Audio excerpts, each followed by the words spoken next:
Masquera say muri Zimbabwe, welcome to our channel, Zim Confessions and Deep Secrets. Kana katika kutanga kukuya panini channel, please don't forget to subscribe.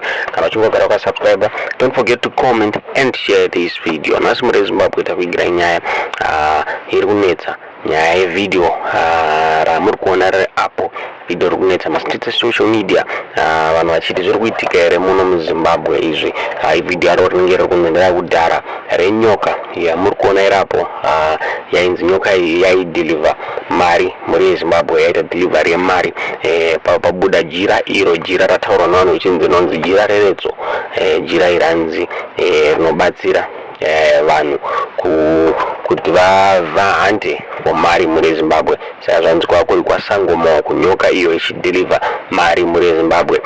Vanhu vataura vachiti mari inoratidza kuti imari yemabearers check muri Zimbabwe yakamboshanda kudhara chinzi video enda kudhara, asi vamwe vabuda zvakare vachiti video harisiri muno muZimbabwe chinzi currency iri kubuda apa haisi muZimbabwe. Vamwe vakataurawo zvakare vakati this is video editing, hakuna zvakadaro, hakuna nyoka inopa munhu mari inoshandirwa muri Zimbabwe.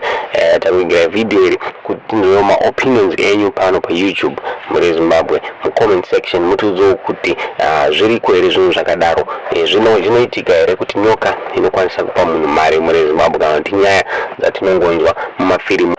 Ona video rimotidza muri kufunga pamusoro penyaya iyi mucomment section motiudzawo kuti iyi video rechokwadi here kana kuti rakaeditwa muri Zimbabwe. Tiudze zvamuri kufunga pamusoro penyaya iyi mucomment section.